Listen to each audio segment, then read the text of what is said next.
really couldn't respond to. This time around, G2 trying to get more lane priority, but Cream going back to a comfort pick of his own. G2 right now, they're just looking for a little bit more engage, and there was that rel that we were talking about. Not only is it a huge comfort pick for Labrov, but it synergizes nicely with the composition. And G2 gone for a very traditional front-to-back style of composition, whereas top esports have a little bit more dive. And Bessa, Wukong, Akali, as you were talking about, so much backline threat. To me, you look at this draft and I'm thinking, Caps, they put a target on your head and they're looking to take you out of this game. Honestly, you get all the West, you get us too. Well, we might have just cursed it. As Cream has already flashed forward a 5-point strike, getting a flash back out of Caps. And gentlemen, you said it in draft. How does the Orianna survive without flash? Well, we're going to find out. Jacula goes for a bunch of fights, then he goes back and he TPs early, coming back to lane, and he keeps up the pressure. He's built up a very nice lead in the bot lane 2 versus 2, and the pressure he has resulted in... Broken Blade, nice timing on the level 6. Debating if he wants to commit further. Does use the all-out, but Pathmaker just going to use it to escape. Look at these lane assignments from top esports. They've got 369. Ooh, getting engaged on. Immediate ulti. Public execution not going to take 369 out to safety. The Ignite ticking down, but he's got more than enough shielding just to walk away. Ulti for ulti, but they get the flash from 369. Traded for Labrov's as TES. See an opportunity bot side. G2 stepping too far forward. Q flash from one goes completely wide, but it doesn't matter. The concussive blows connecting in the end, and it's first blood for Jackie Love. G2 try to find a pick onto 369. We're trying to make a play on a Jacula, but he's not afraid of anything. Entering strike goes wide, but the ulti from Varus does not. Immediate TP in. Labrov about to get one shot. Jackie Love happy to have a second kill. Hung gonna make sure he donates. No, they donated to Cream, who contributed nothing, but we'll get all the cash. Yeah, I mean, that's the slower impact that we were talking about, and now we're also seeing... All in bottom lane.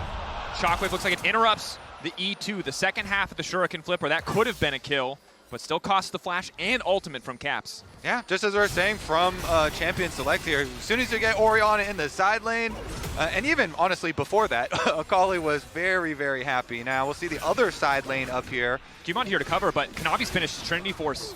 A lot of potential burst damage, even in the face of the Sundered Sky healing. Broken Blade zoned away completely from this top lane tier 1, and 369 builds that individual lane advantage, and the rest of the team now coming home to reap the rewards. Caps and the rest of G2 want to cover. They do not want to concede this tower. Labrov ghosting in. Riding in on a steel horse. Ulti available, no flash, but he might not need it. Hung going to be sacrificed. TES sticking around a bit too long on the top side, and Caps happy to reap the rewards. So all of the supports are the party favors that you were mentioning. Willing to donate, the sacrifice, as you say, Kanavi. Kanavi kicking things off with the Cyclone. Cream waiting behind. Still has access to the perfect execution. No, on cooldown from the previous play. Portabout also used, but the public execution taking out Labrov.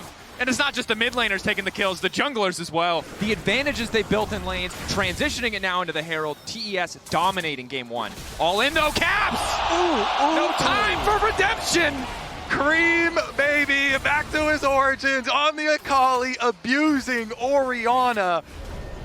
Looking for a knock-up, unbreakable for a brief moment. Now moving into the backside, that's the Cyclone. Cumon gets out the Crescent Guard to mitigate some of the damage, but he's still locked down by Jackie Love. Moving into the circle briefly as Hung does his best to body block. All in from G2. The public execution brings 369 right into G2's backline, and they start to fall. TES make it look effortless. Cream pulled back the Shockwave. Caps a moment. He turns it back for G2 and takes 2 in return. Caps, he's popping off. The Orianna has arrived. The Shockwave Vedius finds something off the back of a disastrous team fight. And Caps also forcing the Varus flash as Jackie Love was trying to run away there. Let's get back to live though, because after that fight, Shockwave in just a few seconds. G2 know they have an angle to turn it. It's a brief window of opportunity. They managed to take away the Drake. Now they're keeping the fight going though. Excellent ulti again, catching out Cumon. He's been locked down, he'll be sacrificed. TES get 1 on the exit kills, but G2 slow the soul stacking for TES. Is solo zoning so many of the G2 members off this tower as Cream starting to poke. Hits the first half of the Shuriken Flip. Cumon thinks that's the angle though, and they start to turn it back. Shockwave though, only connecting on a Hung. Major cooldown missing now as the redemption heals TES right back up. 8K getting lower. Kanavi looking for the flank. G2 have no idea.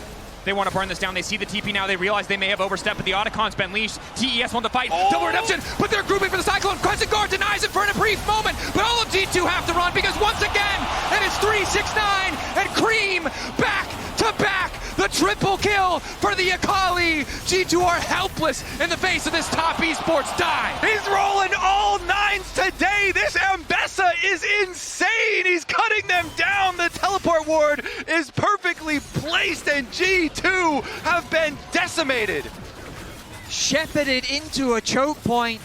Top Esports collapse like wolves, and TES G2 Caps. Caps wants to clear the wave, I guess. Buys a brief moment with the Zanya to contemplate his failures because he will not get any kills. Multi-man execute. Very well played by him. The frustration on Dylan Falco's face and the elation from the Top Esports coaching staff. I don't think he's feeling good about it now because now he has this Seeker's arm guard and no money to complete the item as he's caught out once again. Called out on the sideline by TES. LeBron doing everything he can to stop the play from happening, and now Broken Blade is here. Perhaps the backup that G2 needed to keep the fight going in this choke. Kanavi dashed to the side with a Nimbus strike. All of TES backing away. They might have started the fight, but they can recognize a risk when they see one. 369 still fishing for backline access as Caps continues to try to clear the wave. Crashdown comes in from LeBron, but 369 just does not take any damage. Cream dashing back out. E2 coming through, ready to get the fight kicked off. It's the ulti from the bomb as G2 retreat to their top side tier 2. 369 hovering, ushering the wave forward. G2 battered, but not broken as TES dominate in their jungle. The turn is crazy threatening. 369 though, he's still out on the map.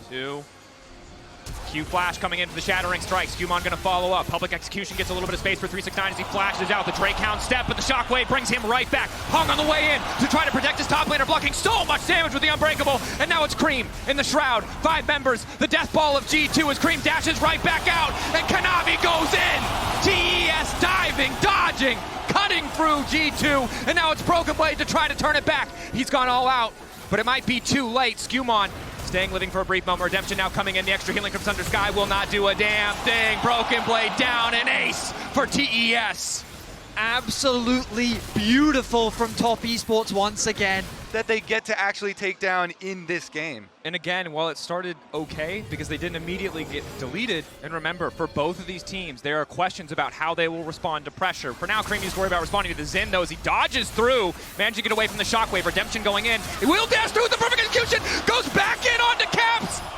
I don't think he needed to go back in. Kanavi can... That one wasn't it, but Cap's gonna flash out. The exhaust is there. Wants to convert the kill back onto Caps. LeBron there trying to body block as best he can. Slow coming in for the Celestial opposition. Crucially, the piercing arrow from Jackie Love does not connect. They're gonna need a lot more. Cream did get the Zanyas though, so we'll have access to another stasis effect as Kanavi's just stepping forward to poke. Ulti from Jackie Love locking down Broken Blade. It's a split fight. Kanavi still stepping forward, not hesitating to do so much work. Shockwave only connecting onto 369, but it just does not stop him. Oh my God. Passive procs left and right. Running down G2 Esports, a double kill for Jackie Love as these kills are donated to him so consistently. Flashes over the wall. He knows a dead body when he sees it, and G2 out of this game 1. Cream was just the starter. The main dish of 369 had yet to arrive, and my goodness, did it blow G2 away in game 1. G2 sent reeling TES. The dominance from Swiss was not a one-time thing. G2 sent back to the drawing board as TES run a victory lap around Summoner's Rift. And Shanghai is popping off with that victory. Very dominant from TES. I mean, from start to finish, nothing but control from the side of Top Esports.